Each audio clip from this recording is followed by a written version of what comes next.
বাঁকুড়া বিশ্ববিদ্যালয়ে ফার্স্ট সেমিস্টারে MDC education থেকে তোমাদের 5 এবং 10 নাম্বারের জন্য কয়েকটি সাজেশন কিন্তু কোশ্চেন আজকে আলোচনা করব। তো তোমরা এটি কিন্তু 2025-এর জন্য সাজেশন হিসেবে কিন্তু এটি তোমরা তৈরি করতে পারো এবং এখান থেকে টোটাল তোমার যে সমস্ত কোশ্চেনগুলো আসবে সেগুলো কিন্তু তোমরা ভালো করে দেখে রাখো এবং 5 এবং 10 নাম্বার থেকে তোমরা কিন্তু এখান থেকে প্রায় কিন্তু কোশ্চেন পেয়ে যাবে। আশা করি তোমরা যেটা ভালো করে দেখো, তো এইখান থেকে তোমরা কিন্তু সম্পূর্ণ কিন্তু কমন পেয়ে যাবে। ওকে, আর যেটা বলে রাখি, এখনও যখন চ্যানেলটিকে সাবস্ক্রাইব করনি অবশ্যই চ্যানেলটিকে সাবস্ক্রাইব করে পাশে থাকা বেল আইকনটি ক্লিক করবে। ওকে, তাহলে চলো তোমাদের এই এমডিসি এডুকেশন থেকে তোমাদের 5 এবং 10 নম্বরের জন্য কোন কোন কোশ্চেনগুলো দেখতে হবে সেগুলো একটু দেখে নাও। তোমাদের 5 নম্বরের জন্য ইউনিট 1 থেকে তোমাদের 5 নম্বরের জন্য প্রথম যে কোশ্চেন দেখতে হচ্ছে সেটা হলো কিন্তু জীব বৈচিত্র্য বলতে কী বোঝো এবং এই জীব বৈচিত্র্যের সম্বন্ধে হালকা করে কিন্তু তোমাদের আলোচনা করতে হবে। ওকে, নেক্সট কোশ্চেন কাকে বলা হয়েছে, নেক্সট কোশ্চেন বলছে যে প্রাকৃতিক দুর্যোগ বলতে কী বোঝায়, তার ধারণা সম্পর্কে আলোচনা করো। অর্থাৎ তোমাদের প্রাকৃতিক দুর্যোগ বলতে কি বোঝো, প্রাকৃতিক দুর্যোগ সম্বন্ধে কিন্তু কিছু কিছু ধারণা, প্রাকৃতিক দুর্যোগ কয় ভাগে ভাগ করা হয় প্রভৃতি সম্বন্ধে কিন্তু ছোট করে লিখতে হবে। নেক্সট বলেছে খরা সৃষ্টির কারণগুলি লেখো। ওকে, সো খরা সৃষ্টি যে কী করে হয় এবং সে সমস্ত কারণগুলি কিন্তু তোমরা সংক্ষেপে কিন্তু এখানে লিখবে 5 নম্বরের জন্য।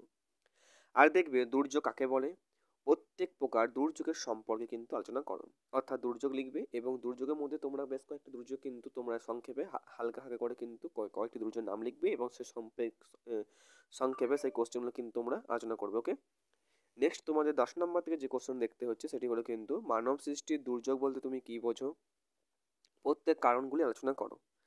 আর আরেকটি 10 নম্বরের জন্য দুটো কোশ্চেন দেখতে হচ্ছে, এখান থেকে হচ্ছে যে মানব সৃষ্টির দুর্যোগে যে সমস্ত সমস্যা তার সমস্যা নির্মূলের জন্য কী কী ব্যবস্থা নেওয়া দরকার তা লেখো।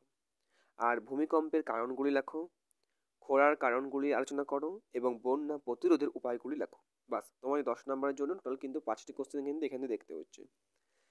তোমাদের 2 নম্বর ইউনিট থেকে অর্থাৎ ইউনিট 2 থেকে তোমাদের 5 নম্বরের জন্য একটি কোশ্চেন বলবো, এই কোশ্চেন তুমি দেখে রাখো। আশা করি এখান থেকে কিন্তু ইউনিট 2 থেকে তোমাদের কিন্তু এই 5 নম্বরের জন্য এই কোশ্চেনটা কিন্তু কমন। ওকে, পরিবেশগত শিক্ষা ধারণাগুলি লেখো এবং এর পরিধিগুলি লেখো।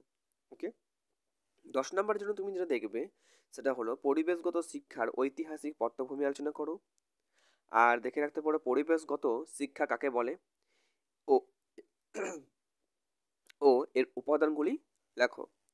ইউনিট 3 থেকে তোমাদের যে কোশ্চেন দেখতে হচ্ছে সেখানে তুমি লিখবে যে অন্তঃবিভাগীয় পদ্ধতি সম্পর্কে আলোচনা করো, সেমিনার সম্পর্কে আলোচনা করো এবং ওয়ার্কশপ সম্পর্কে আলোচনা করো। হয়তো তোমাদের এখান থেকে কিন্তু টিকাও দিয়ে দিতে পারে। তো সেই সম্বন্ধে তোমাকে যেটা বলবে, যদি টিকা বলে টিকা লিখবে, আর যদি এই সম্পর্কে আলোচনা করতে পারে তাহলে এই 3টি পদ্ধতি কিন্তু তোমরা একটু ভালো দেখে রাখবে। তবে এখানে তোমাদের 10 নম্বর কোনো কোশ্চেন আসবে না। আর ইউনিট 4 থেকে তোমাদের 5 নম্বরের জন্য একটি বলবো, সেটা হলো পরিবেশ দূষণের ধারণা লেখো। কীভাবে পরিবেশ দূষণ হয়, পরিবেশ দূষণের কারণগুলো আলোচনা করো, মানুষ সৃষ্ট প্রাকৃতিক সৃষ্ট সম্বন্ধে কিন্তু দিতে পারে। 10 নম্বরের জন্য দেখবে জনগণের পুনর্বাসনে প্রয়োজনীয়তাগুলি আলোচনা করো। আর দেখে রাখতে পারো জনগণের পুনর্বাসন সংক্রান্ত যে সমস্ত সমস্যাগুলি আছে সেই সমস্যাগুলি আলোচনা করো। আশা করি কয়েকটি কোশ্চেন তোমরা যদি ইউনিট 4 অবধি কয়েকটি কোশ্চেন আলোচনা করলাম, তো এই কোশ্চেনগুলো তোমরা যদি দেখো আশা করি এখান থেকে তোমরা কিন্তু প্রায় কমন পেয়ে যাবে।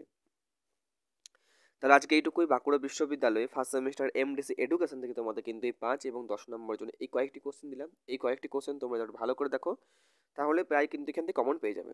ওকে, এবং পরে তোমাদের কি সাজেশন দরকার এবং তোমাদের আর কি কোন ভিডিও দরকার আমাকে অবশ্যই তোমরা কিন্তু কমেন্টে জানাও, আমি সেই ভিডিও নিয়ে কিন্তু আবার আসবো। ওকে, আর যারা এখনও চ্যানেলটিকে সাবস্ক্রাইব করনি অবশ্যই তোমরা কিন্তু চ্যানেলটিকে সাবস্ক্রাইব করে কিন্তু পাশে থাকা বেল আইকনে ক্লিক করে দেবে। তোমরা